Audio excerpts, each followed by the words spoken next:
ኢቲቪ 57 ጤና ይስጥልን። ከኢትዮጵያ ቴሌቪዥን የሰዓቱን ዜናዎች እናቀርባለን። ሁሌም መርጣችሁ ስለምትከታተሉን ከልብ እናመሰግናለን። አርዕስተ ዜናውን እናስቀድማለን።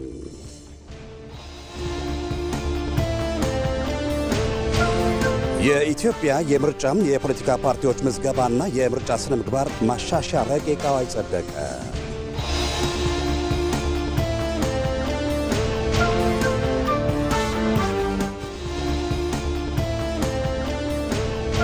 የአዲስ አበባ ከተማ ከንቲባ አዳነች አቤቤ የ26,000 የጋራ መኖሪያ ቤቶች ግንባታን አስጀመሩ።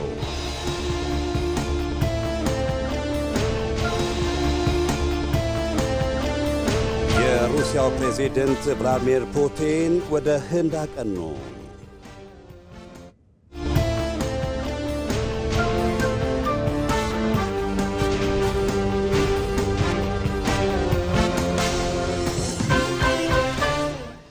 ኢቲቪ 57 ከኢትዮጵያ ቴሌቪዥን ከዜናዎቹ ጋር ሰለሞን ጡመ ልሳን ነኝ። አብራችሁን ቆዩ።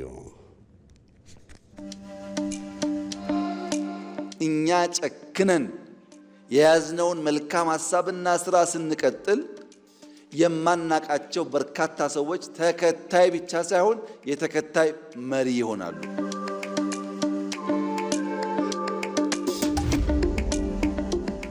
በትልቁ ማሰብ ከትንሽ መጀመር። ለምሳሌ ጽዱ ኢትዮጵያን የመፍጠር ግብ ከቢሮ ተጀመረ፣ ከተማ ተባለ፣ ወደ ሀገር እየሰፋ ሄደ። ኮሪደር፣ የበጋ ስንዴ፣ ሌማት፣ ግሪን ሌጋሲ፣ ሁሉም ኢኒሼቲቭ ጅማሮ አነስተኛ ነበር። በሂደት እየፈጠነ እየሰፋ እያደገ ጥራት እያረጋገጠ በሀገር ደረጃ ኢምፓክት የሚያመጣ ሆነ። አሁን ከጀመርናቸው ውስጥ ኮሪደር አሸልሟል፣ ግሪን ሌጋሲ አሸልሟል፣ ስንዴ አሸልሟል። አብዛኛው የእኛ ኢኒሼቲቮች በዓለም አቀፍ ደረጃ ሪኮግናይዝ የተደረጉና ሽልማት ያሰጡ ናቸው።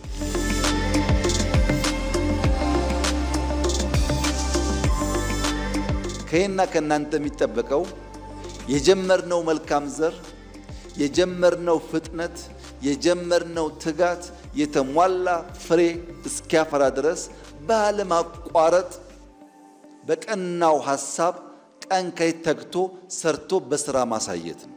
ያን ማድረግ ስንችል አብዛኛው የተራገፈ ብልጽግና የምንጨብጠው የምናሸተው የምናየው ፍሬ ለዜጎቻችን እየሆነ ይሄዳል ማለት ነው።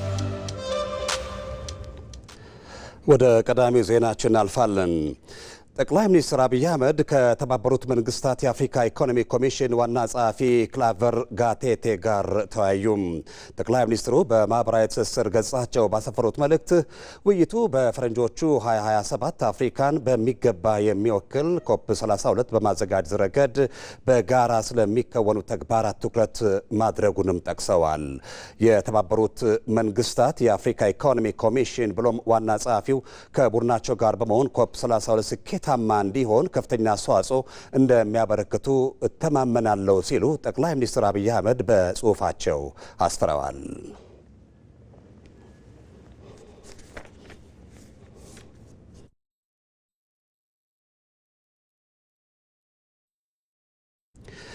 የኢትዮጵያ የምርጫ የፖለቲካ ፓርቲዎች ምዝገባና የምርጫ ስነ ምግባር ማሻሻያ ረቂቅ አዋጅ ጸደቀ። የ2018 ሀገራዊ ምርጫን ፖለቲካዊና ዲሞክራሲያዊ ስነ ምህዳር ለማስፋት የፖለቲካ ፓርቲዎች በተደጋጋሚ ለሚያነሷቸው ጥያቄዎች ማሻሻያው ምላሽ የሚሰጥ ነው። ስድስተኛው የሕዝብ ተወካዮች ምክር ቤት 5ኛ ዓመት የሥራ ዘመን 3ኛ መደበኛ ስብሰባ የተለያዩ ረቂቅ አዋጆችንና ሹመቶችን በማጽደቅ ተጠናቋል። ሞላ ለማየው የጋራ ምክር ቤቱም እንደተባለው የህዝብ ተወካዮች ምክር ቤት በዛሬው 3ኛ መደበኛ ስብሰባ 3 ረቂቅ አዋጆችን የውሳኔ ሀሳብ መርምሮ በሙሉ ድምፅ አጽድቋል። ምክር ቤቱ በቀዳሚነት የተመለከተው የኢትዮጵያ የምርጫ የፖለቲካ ፓርቲዎች ምዝገባና የምርጫ ስነ ምግባር ማሻሻያ ረቂቅ አዋጅ ሲሆን የውሳኔ ሀሳቡ ላይ ማሻሻያዎች መደረጉን የምክር ቤቱ አፈ ጉባኤ ታገሰ ጫፎ ገልጸዋል። በምርጫው ለመወዳደር ፍላጎት እንዳላቸው የሚገልጹ ፓርቲዎች በኢትዮጵያ የፖለቲካ ፓርቲዎች የጋራ ምክር ቤት በኩል በተደጋጋሚ ጊዜ የድጋፍ ፊርማ ለማሰባሰብ በቂ ጊዜ ባለመኖሩ የድጋፍ ፊርማ ለማሰባሰብ እንደሚቸገሩ በመግለጽ የድጋፍ ፊርማ ማሰባሰብ አስመልክቶ የተደነገገው አንቀጽ እንዲታገድ በጽሁፍ ጥያቄ አቅርበዋል። የፖለቲካ ፓርቲዎች ይህን ጥያቄ እያቀረቡ ባሉበት ሁኔታ የድጋፍ ፊርማ ማሰባሰብ ተግባራዊ ይደረግ ቢባል በምርጫ የሚወዳደሩ እና የሚሳተፉ የፖለቲካ ፓርቲዎችን ሁኔታ የሚጎዳ በመሆኑ ይህን ማስቀረት አስፈላጊ ስለሆነ አዋጁን ማሻሻል አስፈላጊ ሆኖ ተገኝቷል። የምክር ቤቱ አባላትም የ2018 ጠቅላላ ሀገራዊ ምርጫን ታሳቢ ባደረገ መልኩ የፖለቲካ ፓርቲዎችን ተሳትፎ ለማሳደግ የተደረገው ማሻሻያ ላይ ሀሳብ ሰጥተዋል።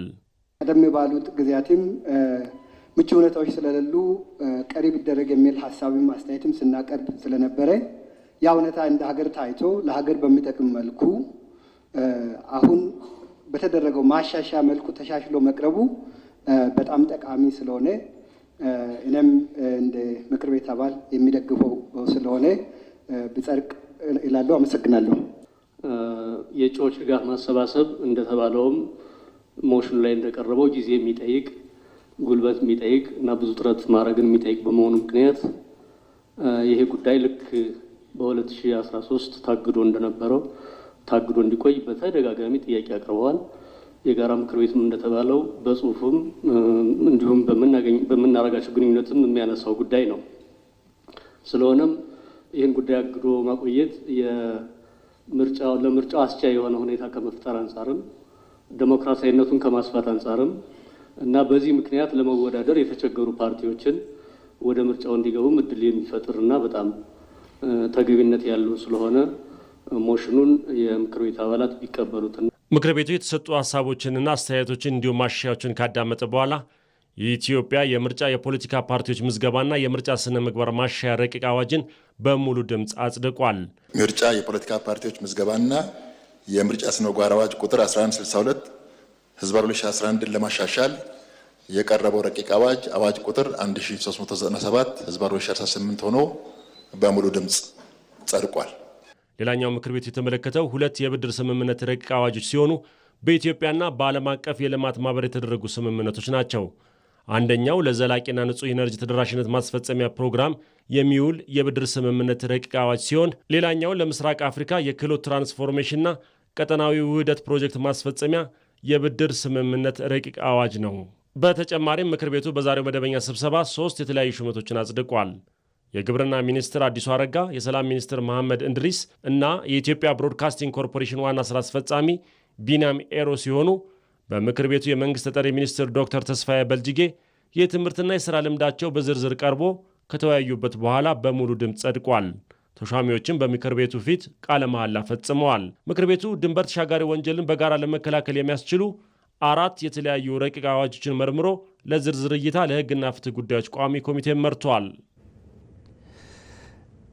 የህዝብ ተወካዮች ምክር ቤት በጠቅላይ ሚኒስትር አብይ አህመድ የኢትዮጵያ ብሮድካስቲንግ ኮርፖሬሽን ዋና ስራ አስፈጻሚ ሆነው የተመደቡትን የአቶ ቢንያም ኤሮ ሹመትን አጽድቋል። የኢትዮጵያ ብሮድካስቲንግ ኮርፖሬሽን ዋና ስራ አስፈጻሚ አቶ ቢንያም ኤሮም በምክር ቤቱ ፊት ቃለ መሐላ ፈጽመዋል። ከዚህ ጋር ተያይዞ የትምህርትና የስራ ልምዳቸውን ሪፖርተራችን ህይወት አበበ አዘጋጅተዋለች።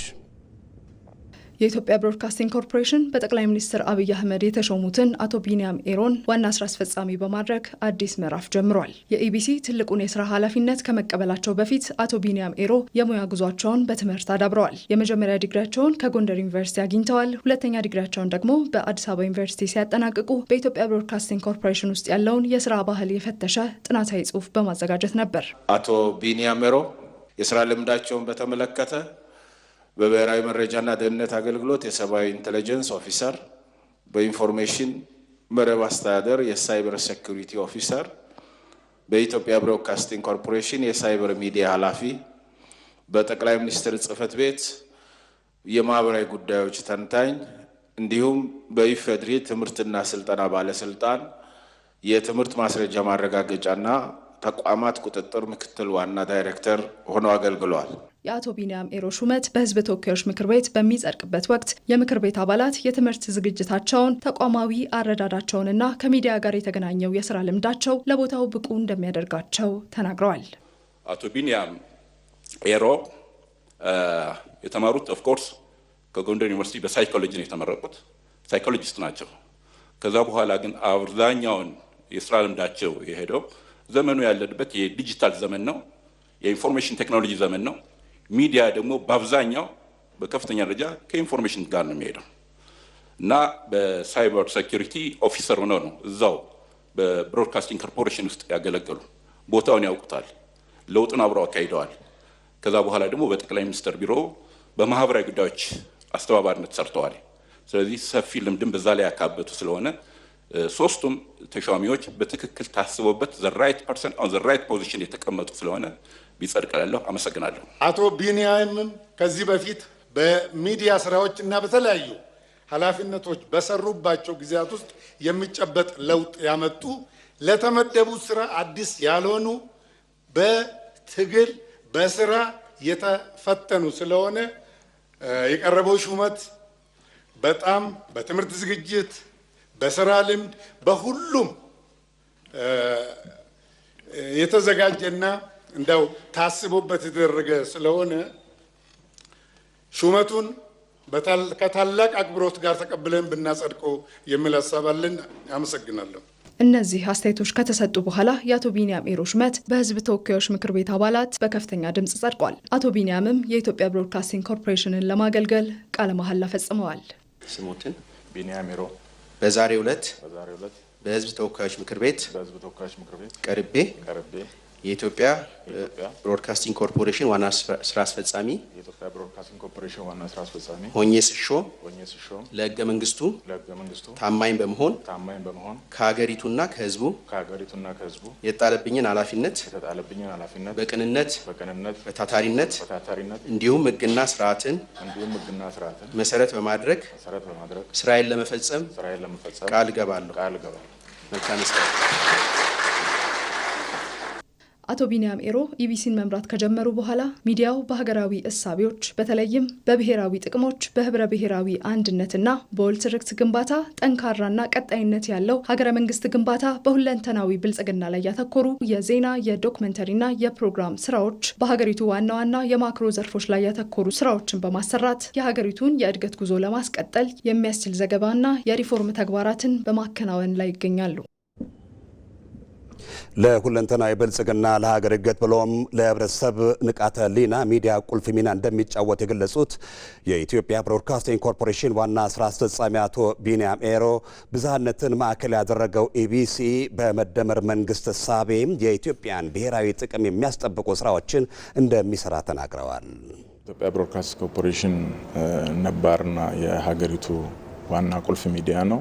ሚዲያ ደግሞ በሀገራችን ላይ በሁለንተናዊ ብልጽግና ስራ ላይ፣ በሀገር እድገት ላይ፣ በህብረተሰብ ንቃት ላይ ጉልህ ሚና ያለው ነው።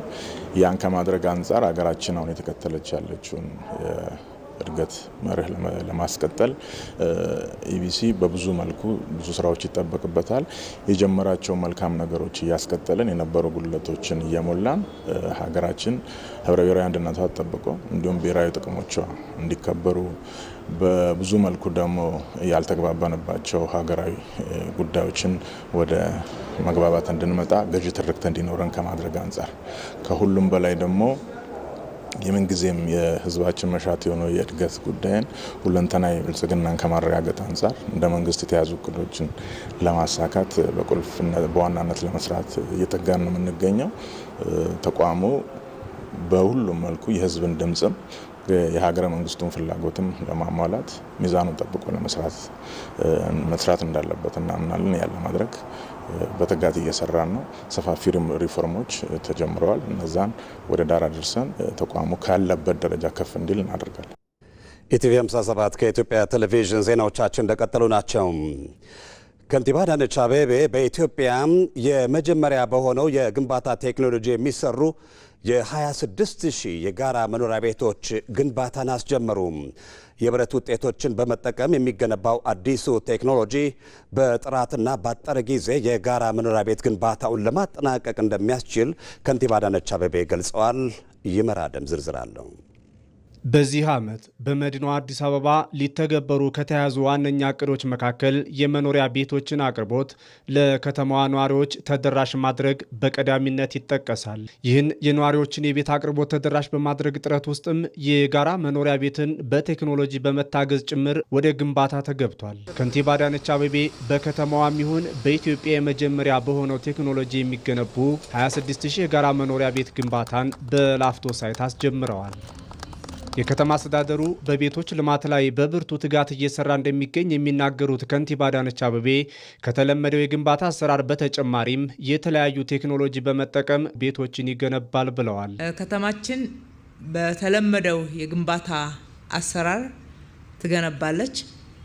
በልዩ ልዩ ቴክኖሎጂዎችም ደግሞ ተጠቅማ እጅግ ፈጣን ጥራት ባለው መንገድም በልዩ ሁኔታ ትሰራለች። ዛሬ እዚህ ያስጀመርንበት ቴክኖሎጂ ዓለም ላይ ሲሰራበት የቆየ ለሀገራችን ግን አዲስ የመጀመሪያው ነው የሚሆነው ማለት ነው። ሲሚንቶን ሳይጠቀም በብረታ ብረት የሚገነባው ቴክኖሎጂው ከሌላው በተለየ የሰው ኃይልን የሚጠቀም በመሆኑ በግንባታው ወቅትም ለበርካቶች የስራ ዕድል መፍጠር እንደሚያስችልም ከንቲባዋ ጠቅሰዋል። ሳይቱ ላይ ፋብሪካው ያለበት የንፋስ ስልክ ትምህርት ቤት ላይ ሄደን ተመልክተናል። እጅግ ፈጣን በሆነ ሁኔታ እንዴት ሊሰራ እንደሚችል ምርቶቹንም ጭምር በዛ ተመልክተናል። የአካባቢው ማህበረሰብ ለናንተ ትልቅ የስራ ዕድል ነው ይዞ የመጣው፣ ትልቅ ልማት ነው ይዞ የመጣው። ይሄ አካባቢ ለረጅም ጊዜ እንደዚህ ባዶ ሆኖ ኖሯል። ማንም በተለየ ሁኔታ አልተጠቀመበትም። ዛሬ ግን ስናለማው ከምንም እና ከማንም በላይ እናንተ ተጠቃሚ ትሆናላችሁ። የብረት ውጤቶችን በመጠቀም የሚገነባው አዲሱ ቴክኖሎጂ በአጠረ ጊዜ የጋራ መኖሪያ ቤት ግንባታውን ለማጠናቀቅ ያስችላል ሲሉ የቤቶች ልማትና አስተዳደር ቢሮ ኃላፊ ቅድስት ወልደ ጊዮርጊስ ገልጸዋል። የመጀመሪያ የሆነው ኮልድ ፎርም ስቲል ቴክኖሎጂ የመጀመሪያውን ልዩ የጋልቫናይድ የብረት ውጤት በመጠቀም እስከ 12 ወለሎች የሚደርሱ የጋራ መኖሪያ ቤቶችን በጣም ባጠረ ጊዜ መገጣጠም የሚያስችል ሲሆን ከአርማታ ጋር አጣምረን ከተጠቀምነው ደግሞ የህንፃ ከፍታቸው እስከ 23 ወለል የሚደርሱ የጋራ መኖሪያ ቤቶችን በተሻለ ፍጥነት እንድንገነባ የሚያስችለን ነው። የግንባታ ቴክኖሎጂውን ተግባራዊ የሚያደርገው የሌጋሲ ሆም ድርጅትም ቴክኖሎጂው ባደጉ ሀገራት ተግባራዊ እየተደረገ በመሆኑ ለአዲስ አበባም የቤቶች ልማት አማራጭ መፍትሄ ነው ብሏል። ይሄ ቴክኖሎጂ ኖርዝ አሜሪካ፣ ዩሮፕ የምንጠቀምበት ቴክኖሎጂ ነው።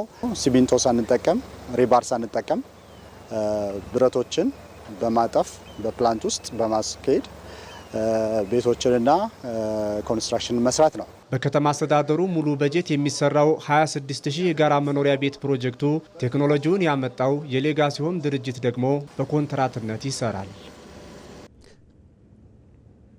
በአማራ ክልል መንግስትና በአማራ ፋኖ ህዝባዊ ድርጅት አፋሕድ መካከል ዘላቂ የሰላም ስምምነት ተፈረመ።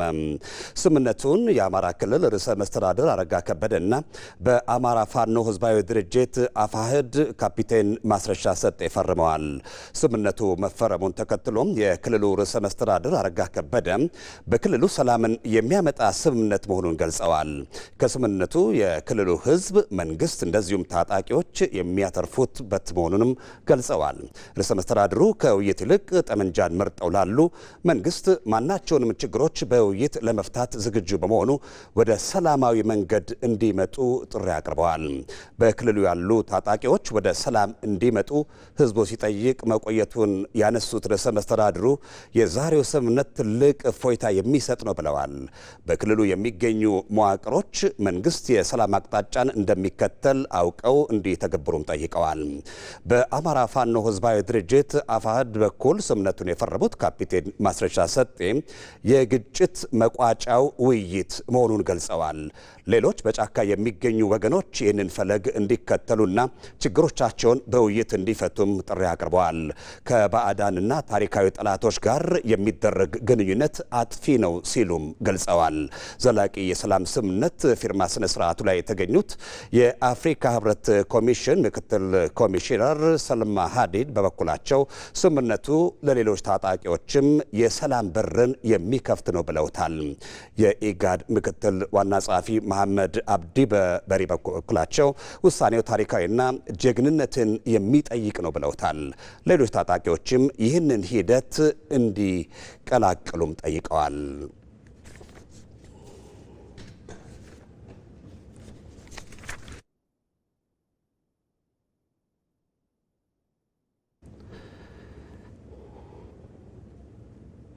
የቱሪዝም መዳረሻ ስፍራዎች የተዳፈኑ የተፈጥሮ ሀብቶችን ከመግለጣቸው ባለፈ ኢኮኖሚያዊ ፋይዳቸው ማደጉ ተገለጸ። የገበታ ፕሮጀክቶች በስራ ዕድል ፈጠራና የተገነቡበት አካባቢ የማህበረሰቡን ኢኮኖሚያዊ እንቅስቃሴም ያነቃቃ መሆኑም ተጠቁሟል። መሐመድ አልቃድር ተጨማሪ አለው።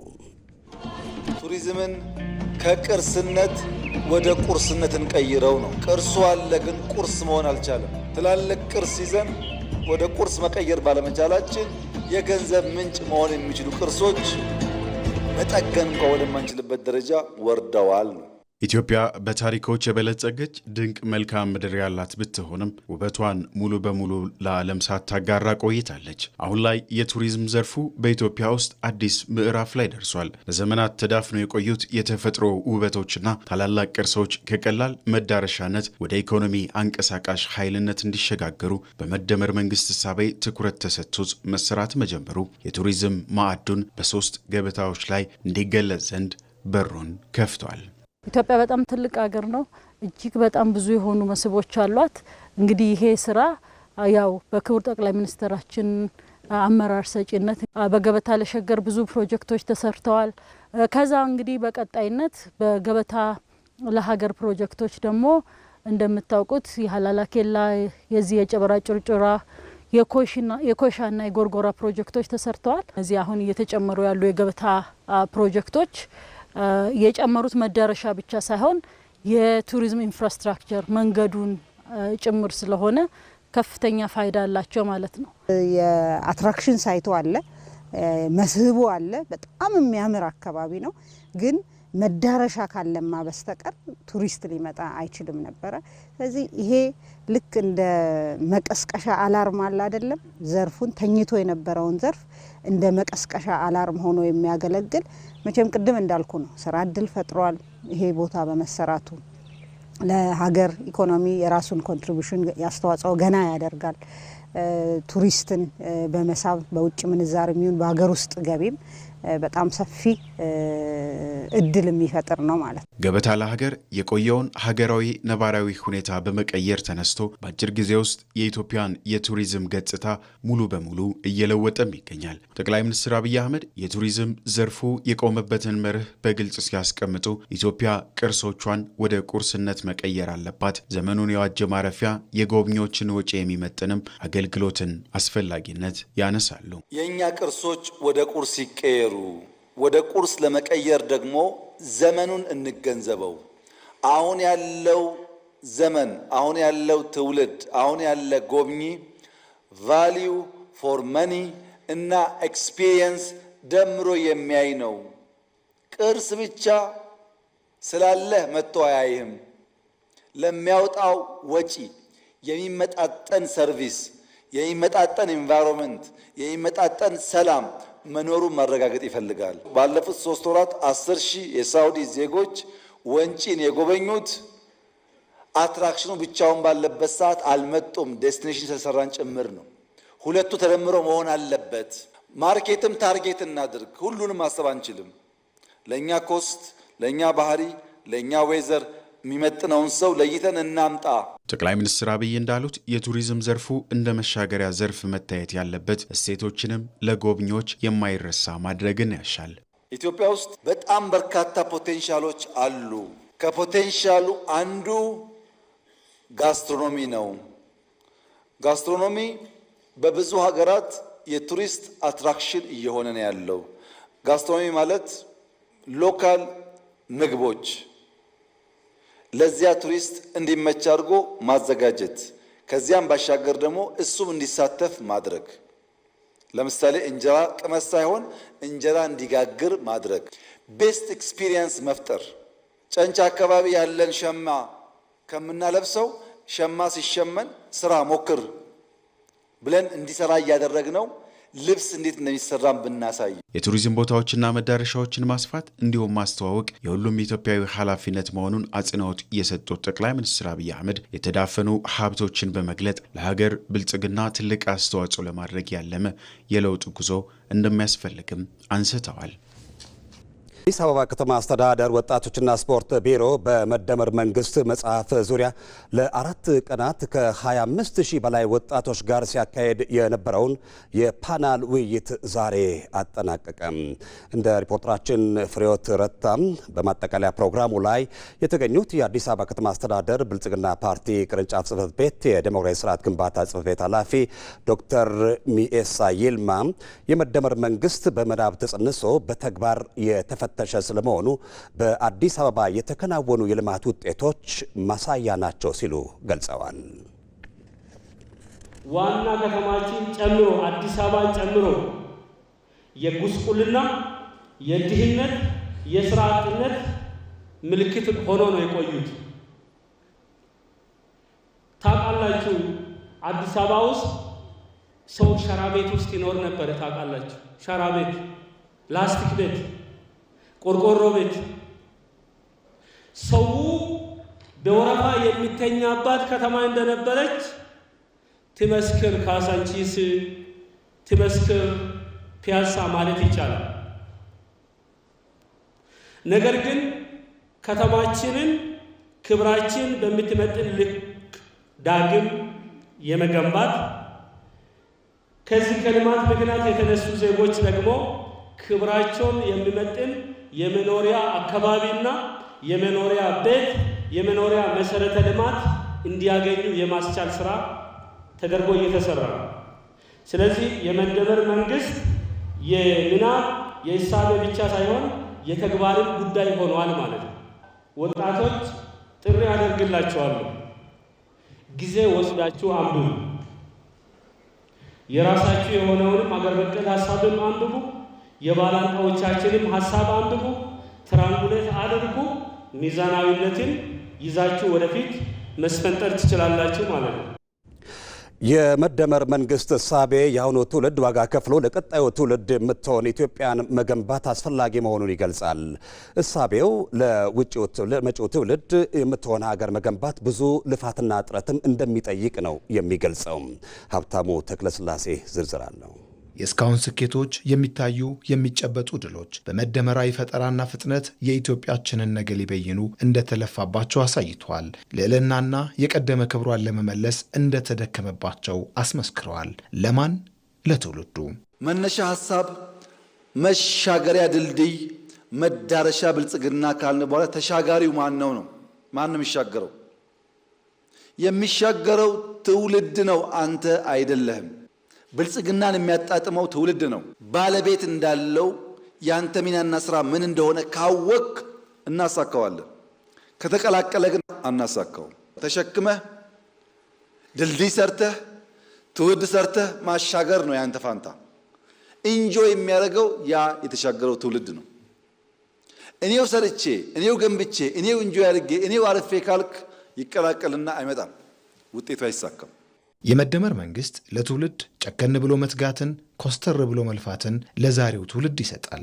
ኢትዮጵያ ስለ ትውልድ ተቆርቋሪነት፣ ስለ ሀገር አሻጋሪነትን አስቦ ሁለንተናዊ ብልጽግናዋን ለማሳካት እንዲለፋላትም ግልጽ አቅጣጫን ያስቀምጣል። ይህ ሲሆን ግን የነበረውን ከማፍረስና የሰነበተውን ከማጥፋት አባዜ መውጣትንም ግድ ያደርጋል። መደመር አፍርሶ የመጀመር የፖለቲካ ባህል ለኢትዮጵያ አይጠቅምም፣ መቆም አለበት ብሎ ያምናል። ስለዚህም ማስተካከል፣ ያለፉ ስህተቶች የሚያርም የሚያርቅ፣ ማስፋት፣ የቀደሙ ድሎች ጠብቆ የሚያሰፋ፣ ማበርከት፣ ለዛሬና መጪው ትውልድ ጥቅምና ፍላጎት የሚሰራ ሐሳብና ተቋም፣ ሀብት፣ ወረት ማንበር ማቆየት ያስፈልጋል። ኢትዮጵያ የተነገረላት ሀያል ብዙ የተባለላት የተከበረችና የታፈረች ነፃ ሀገር ሆና ሳለ ሕዝቦቿ የሚገባቸውን ብልጽግና ሳይጎናጸፉ መጠሪያና መለያቸው ድህነትና ኋላ ቀርነት የሆነው የመደመር መንግስት እንደሚለው ስለ ትውልድ አስቦ ባለመስራት ትልቅ አስቦ በትንሽ ካለመጀመር የመጣ ነው። ጊዜ ተሻግሮ አለማሰብ፣ ለነገ አለመዘጋጀት፣ ለትውልድ አለማቆየት። ሰርገኛ መጣ በርበሬ ቀንጥሱ፣ አስፋልት ከሆነ ሽሮ ፈሰስ። ጊዜን ማሳደር፣ ችግርን ማሳደር፣ ፕሮጀክቶች በጊዜ አለማጠናቀቅ፣ ሄዶ ሄዶ ለትውልድ የሚቆይን ወረት ማሳነስ ነው። በትልቁ ማሰብ፣ ከትንሽ መጀመር። ለምሳሌ ጽዱ ኢትዮጵያን የመፍጠር ግብ ከቢሮ ተጀመረ፣ ከተማ ተባለ፣ ወደ ሀገር እየሰፋ ሄደ። ኮሪደር፣ የበጋ ስንዴ፣ ሌማት፣ ግሪን ሌጋሲ፣ ሁሉም ኢኒሼቲቭ ጅማሮ አነስተኛ ነበር። በሂደት እየፈጠነ እየሰፋ እያደገ ጥራት እያረጋገጠ በሀገር ደረጃ ኢምፓክት የሚያመጣ ሆነ። አሁን ከጀመርናቸው ውስጥ ኮሪደር አሸልሟል፣ ግሪን ሌጋሲ አሸልሟል፣ ስንዴ አሸልሟል። አብዛኛው የእኛ ኢኒሼቲቮች በዓለም አቀፍ ደረጃ ሪኮግናይዝ የተደረጉና ሽልማት ያሰጡ ናቸው። ከእኔ ይልቅ ለልጆቼን ኢትዮጵያዊ በቤቱ ይኖረዋል። ሀገራዊ ሳቢ ማድረጉ ላይ ግን ክፍተቱን ሀገር በገጠሟት ስንብራቶች በግልጽ ማየት ይቻላል። ለዚሁ ነው የመደመር መንግስት እንደ ሀገር ለልጆቼ እንበል፣ ከእኔ ይልቅ እኛን እናስቀድም የሚለው። በጀመሩት ፍጥነት በስራ ማሳየት ደግሞ ከሁሉም ዜጋ የሚጠበቅ። ከእኔና ከእናንተ የሚጠበቀው የጀመርነው መልካም ዘር፣ የጀመርነው ፍጥነት፣ የጀመርነው ትጋት የተሟላ ፍሬ እስኪያፈራ ድረስ ባለማቋረጥ በቀናው ሐሳብ ቀን ከሌት ተግቶ ሰርቶ በስራ ማሳየት ነው። ያን ማድረግ ስንችል አብዛኛው የተራገፈ ብልጽግና የምንጨብጠው የምናሸተው የምናየው ፍሬ ለዜጎቻችን እየሆነ ይሄዳል ማለት ነው። ትላንት ዛሬ አይደለም። በመደመር መንግስት ዛሬ ስለ ነገ ይወጠናል፣ ስለ ነገ ይታለማል። ነገ በዛሬ ሲሰምር፣ ነገ ደግሞ ለመጪው ነገ መነሻ መሆኑ ጥርጥር የለውም። ሁሉም የሚሆነው ግን ነገን ብሎ ተደምሮ ጸንቶ መቆም ሲቻል ነው። የአሁኑ ትውልድ የሀገርን ብሔራዊ ጥቅም በሚያረጋግጡ ጉዳዮች ላይ በጋራ መቆም እንደሚገባው ምሁራን ገለጹ። የተጀመሩ ግዙፍ ሀገራዊ ፕሮጀክቶችን እውን በማድረግ የጋራ ስኬት ታሪክ መጻፍ ይገባልም ተብሏል። ዮሐንስ ፈንታውን በኢትዮጵያ ታሪክ ውስጥ በስኬት የተመዘገቡ በርካታ የሀገር መልክ መገለጫና የኢትዮጵያውያን የአንድነት ውጤት ማሳያ የሆኑ ክስተቶች የሚታወሱ ናቸው። መሪን የመከተልና የህዝቦች አንድነት ውጤት የታየባቸው የስኬት ማሳያዎች ለዚህ ማረጋገጫዎች ናቸው። በተናጠል መቆም እንደ ድር የሚያሳሳ፣ በትብብርና በአንድነት መቆም ደግሞ እንደ አንበሳ የገዘፈ ስም ያለውን ችግር አስሮ ማስቀረት የሚያስችል መሆኑን ይህ ዘመን ቋሚ ምስክር አለው። ታላቁ የኢትዮጵያ ህዳሴ ግድብ አሁን ያለው አዲሱ ቅኝ ግዛት አለ። ኒዮ ኮሎኒያሊዝም፣ በእጅ አዙር፣ በኢኮኖሚ እርዳታ በመስጠት ገንዘብህን በማገድ ምን በማድረግ የሚያስተዳድር ያኛው በጦርነት አልፎበት በኢኮኖሚ ነው አሁን ቅኝ ግዛት። ኢትዮጵያ ያንን ሰባብራ ጣለች። ልጆቿ አንድ ሆነው ታላቁን የኢትዮጵያ ህዳሴ ግድብ ኮምፕሊት አደረጉ፣ ጨረሱት ብቻቸውን ያለምንም ድጋፍ። ዚስ ኢዝ ዳግማዊ አድዋ። ብሔራዊ ጥቅማችንን ለማረጋገጥ ብሔራዊ አንድነት በጣም አስፈላጊ ነው። አንደኛ። ሁለተኛ እንደ አገር ኮሌክቲቭ ችግሮቻችን ኮመን ቻሌንጆቻችን ምንድናቸው የሚለውን ተረድተን ደግሞ የጋራ ራዕይ ይዘን ደግሞ ለመጓዝም በጣም አስፈላጊ ናቸው። እንደ ናሽናል ቪዥን እንደ ጋራ ራዕይ የምናስቀምጣቸው ነገሮች ውስጥ እነዚህ ብሔራዊ ጥቅሞች በጣም ኪ ናቸው ማለት ነው፣ እነዚህን ማሳካት።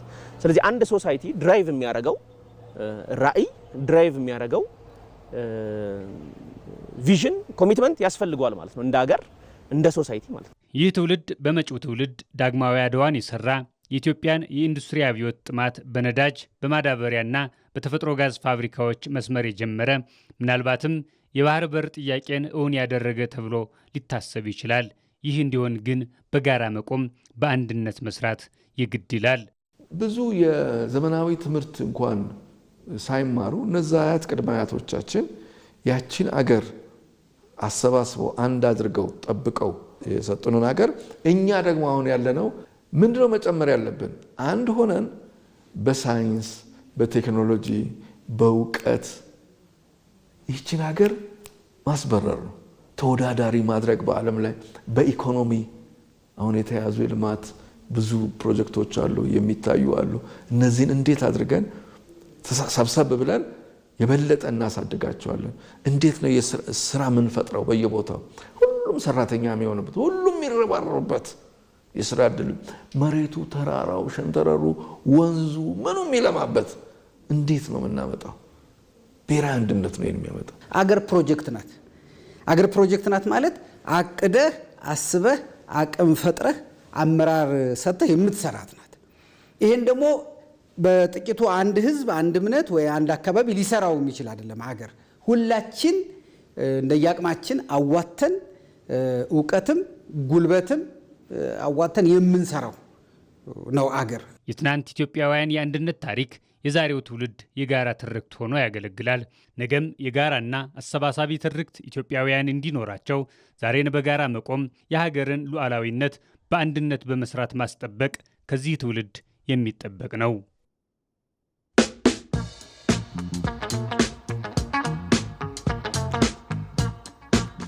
መንግስት ወሳኝ የሚሆንበት ዋናው ምክንያት ዛሬ ላይ ቆሞ ነገን መስራት በመቻሉ ነው።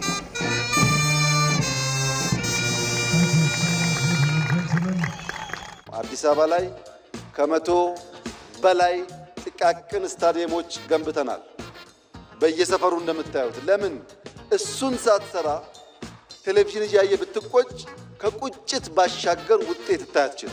ፋውንዴሽኑን ብትሰራ ግን ነገ ለውጥ ይመጣል። ለዚህ ነው መንግስት ዛሬ ላይ ሆኖ ነገን የሚተልመው።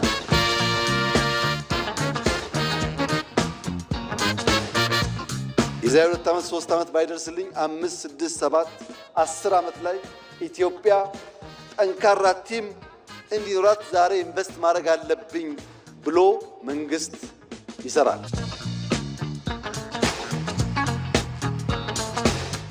ቢበዛ የዛሬ 10 ዓመት የኢትዮጵያ ብሔራዊ ቡድን በአፍሪካ ውስጥ አስደናቂ ስራ ሰርቶ እኛም እንደሌሎቹ የምንተክስ ሳንሆን በአፍሪካ መድረክ፣ በዓለም መድረክ በልጆቻችን የተካነ ብቃት የምንኮራበት ጊዜ ይመጣል።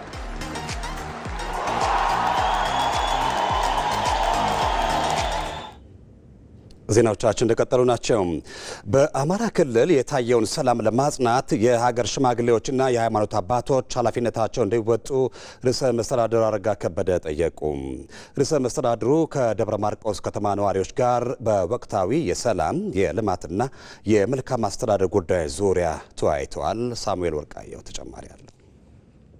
የአማራ ክልል ርዕሰ መስተዳድር አረጋ ከበደ ከደብረ ማርቆስ ከተማ ነዋሪዎች ጋር በወቅታዊ የሰላም የልማትና የመልካም አስተዳደር ጉዳዮች ዙሪያ ተወያይተዋል። በውይይት መድረኩ የከተማ ነዋሪዎች የተለያዩ ሀሳቦችን ያነሱ ሲሆን ከእነዚህም ውስጥ በአካባቢው የታየውን የተሻለ ሰላም ለማጽናት በቅንጅት መስራት እንደሚገባ ጠይቀዋል። የፌዴራልም ሆነ የክልል መንግስት አሁን ያለችውን ሰላም ለማስቀጠል ምን ያህል እየሰራ ነው ወይስ ምን አቅዷል? ምንስ እያደረገ ነው? በሰላማዊ መንገድ ወጥተን ገብተን ለመነገድ መንግስት ኃላፊነቱን ይወጣልን ነው። ለወደፊቱም ደጋግሙት ስብሰባውን። ሰላም ይመጣል። ወደ መጥፎ የሄደው ወደ መልካም ነገር ይመጣል። ያ ከሆነ ደግሞ ለሰውም ህይወቱም ልጁም ንብረቱም ንግዱም ሰላም ነው። በውይይት መድረኩ የተገኙት የሀገር መከላከያ ሰራዊት ከፍተኛ አመራር ሜጀር ጄኔራል ብርሃኑ ጥላሁን ሰራዊቱ ህግ የማስከበር ኃላፊነት እንዳለበት ገልጸው ከዚህ ባሻገር ግን የተፈጠረውን ግጭት በባህላዊ የሽምግልና ጥበብ ለመፍታት የሃይማኖት አባቶችና የሀገር ሽማግሌዎች ጥረት ሊያደርጉ እንደሚገባ ተናግረዋል። የአማራ ክልል ርዕሰ መስተዳድር አረጋ ከበደ በበኩላቸው ሐሰተኛ መረጃዎች የግጭት መንስኤዎች እንዳይሆኑ ህብረተሰቡ መረጃዎችን በጥንቃቄ ሊፈትሽ እንደሚገባ አስገንዝበው የአካባቢውን ሰላም ለማጽናትም ሁሉም የበኩሉን እንዲወጣ ጠይቀዋል። ይህን ክልል ውሸት ነው እያዛባ ያለን፣ ይህን ለይተን እውነትን የምንለይበትን መንገድ የየራሳችን ፈጠራ ተጠቅመን እንወቅ። ሁለተኛ፣ እዚህ ያላችሁ የሀገር ሽማግሌዎች፣ እዚህ ያላችሁ ወጣቶች ከሁሉ በላይ አካባቢያችሁን ጠብቁ። አካባቢያችንን እንጠብቅ፣ ተደራጅተን እንጠብቅ፣ ከሌባ ከዘራፊ እንጠብቅ። የሀገር ሽማግሌዎች፣ የሃይማኖት አባቶች፣ ወጣቶች ይሄ ጉዳይ በሰላም እንዲፈታ በድርድር እንዲፈታ የራሳችሁን ጥረት አድርጉ። ከዛ በኋላ እኛን ትወቅሳላችሁ። እንደዚህ ብለን ለዋዛ ለይስሙላ የምንናገር ከሆነ እኛን ትወቅሳላችሁ። ሁሉም ነገር ወደ ተግባር ሲገባ ነው እውነትና ውሸቱ የሚለየው። ስለዚህ ይህን አድርገን እንስራ። በውይይቱ ተሳታፊዎች ዘንድ ከልማት ስራዎች አንጻርም ጥያቄዎች የተነሱ ሲሆን ደብረ ማርቆስ ከተማ ከታሪኩ አንጻር በሚገባት ልክ ልትለማ ይገባል ሲሉ አስተያየታቸውን ሰጥተዋል። ልማት እርግጥ ነው በመንግስት ብቻ የሚመለስ ጉዳይ አይደለም። ህብረተሰቡ የራሱ አስተዋጽኦ አለው። ዛሬም የመልማት ጥያቄያችንን ይውልን። እንደ ከተማ መልማት አለብን። መሰረተ ልማት የላትም ከተማዋ። የኢንቨስትመንትን ስራ መንግስት ካላጠናከረ አይዞህ ካላለው ካልተንከባከበው ካልጠበቀው እንዴት አድርጎ መስራት ይችላል? ይሄንን እስከ ክልል ድረስ አሳውቀናል፣ ግን የተወሰደ እርምጃ የለም። ምንድነው መፍትሄው? በዚህ ጉዳይ ላይ ምላሽ የሰጡት ርዕሰ መስተዳድሩ በከተማዋ ማህበረሰቡ የሚያነሳቸውን የመልካም አስተዳደርና የልማት ጥያቄዎች ለመፍታት በቁርጠኝነት እንደሚሰራ በማብራሪያቸው አንስተዋል። በተለይ በከተማ አስተዳደሩ ይፈቱ የተባሉ ከመሰረተ ልማት ጋር ከአገልግሎት አሰጣጥ ጋር እና ከልማት ጋር የተያያዙ ጉዳዮች በደንብ ተለግመው ተይዘው ሊፈቱ ይገባል። እኛም እንደ ክልል በምንችለው ከተማ አስተዳደሩን ለማገዝ ዝግጁ ነን። እንደ አማራ ሚዲያ ኮርፖሬሽን ዘገባ በከተማ በተካሄደው ህዝባዊ የውይይት መድረክ ከፍተኛ የመንግስት የስራ ኃላፊዎችን ጨምሮ ወጣቶች፣ የሃይማኖት አባቶችና የሀገር ሽማግሌዎች እንዲሁም ሌሎች የህብረተሰብ ክፍሎች ተሳትፈዋል። የኢትዮጵያ የባህር በር ባለቤትነት ዳግም መረጋገጥ በዚህ ዘመን ትውልድ ላይ የተጣለ ታላቅ ኃላፊነት መሆኑን ምሁራን ተናገሩ። የተጀመረው ጥረት ውጤት እስከሚያመጣ በሁሉም የዲፕሎማሲ አማራጮች ወጥነት ያለው የዜጎች ተሳትፎ እንደሚያስፈልግም ተጠቁሟል። ሚካኤል ገዙ ከጂንካ ዩኒቨርሲቲ የዘርፉ ባለሙያዎች ጋር ቆይታ አድርጓል። ከኢትዮጵያ ቴሌቪዥን ጋር ቆይታ ያደረጉ በጂንካ ዩኒቨርሲቲ የፖለቲካል ሳይንስ መምህር የሆኑት ምስክር ከተማና የጂኦግራፊ ትምህርት ክፍል መምህሩ ገብርኤል ካርማ ኢትዮጵያ ተገቢ ባልሆነ መንገድ ከባህር በር እንድትገለል መደረጉን ተናግረዋል። የወጣችበት መንገድ በምናነሳበት ጊዜ በሴራ የተተበተበ በጣም ግልጽ በሚታይ መልኩ ማንም ሰው ሊገነዘበው በሚችል መልኩ የባህር በር አልባ የሆነችበት መንገድ በምናይበት ጊዜ ተገቢነት በሌለው መንገድ ነው። በመሪዎቻችን ስህተትም ሊሆን ይችላል። በጠላቶቻችንም ኮንስፓይረሲ ወይ ደግሞ በሴራ የተተበተበ ጉዳይ ነው። የውጭው ዓለም ጋር ኮምፒት ለማድረግ ወይም ደግሞ ተወዳዳሪ ኢኮኖሚን ለመፍጠር የባህር በር በጣም አስፈላጊ ነው። እንዲህም ሆኖ በታሪክ ደረጃ ኢትዮጵያ የባህር በር እንደነበራት በቅኝ ግዢዎች ሴራ ከኤርትራ ሪፈረንደም ወይም ደግሞ ኤርትራ ራሷን ችላ ስትገነጠል ከዛ ወዲህ ራሳችን ሀብት የነበረውን እንዳጣን ነው።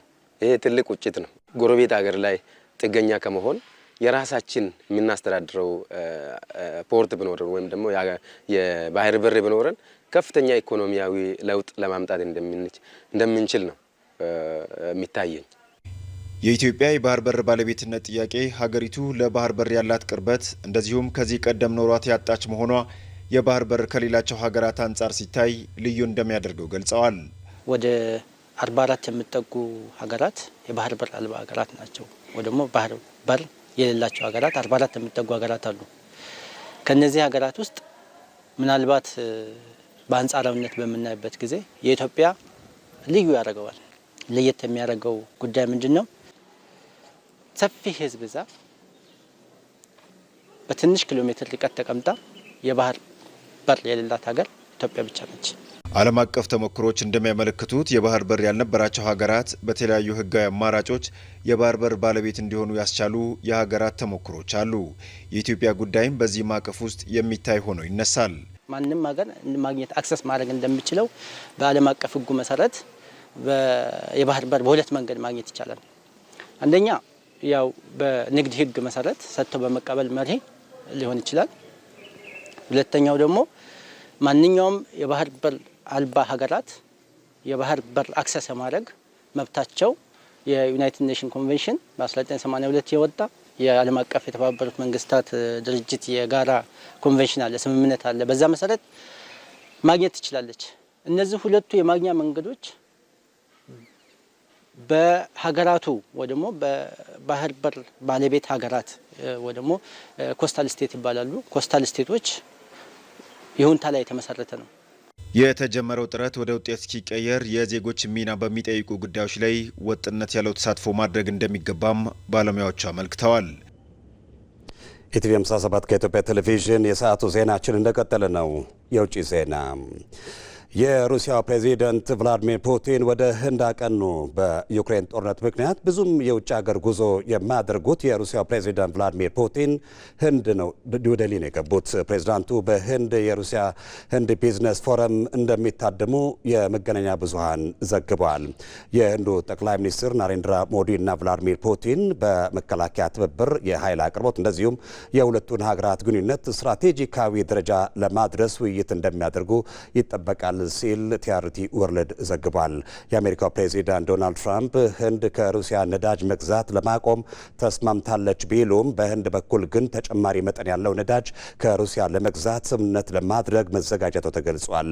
ይህም በአሜሪካና ደጋፊዎቿ ቅሬታ መፍጠሩ አይቀሬ ስለመሆኑም ተነስቷል። ህንድ በቀጣይ ዓመት የብሪክስ ፕሬዚዳንት ሆና በምታሳልፋቸው ውሳኔዎች ሩሲያ አጋር ሆና እንድትቀጥል ፍላጎት እንዳለ በዘገባው ተመልክቷል። ከኢትዮጵያ ቴሌቪዥን በምዕራፍ 1 የተዘጋጁት ዜናዎቻችን እነዚሁ ናቸው። በምዕራፍ 2 የቢዝነስና የስፖርት ዘገባዎችን አክለን እንመለሳለን። በያላችሁበት መልካም ጊዜ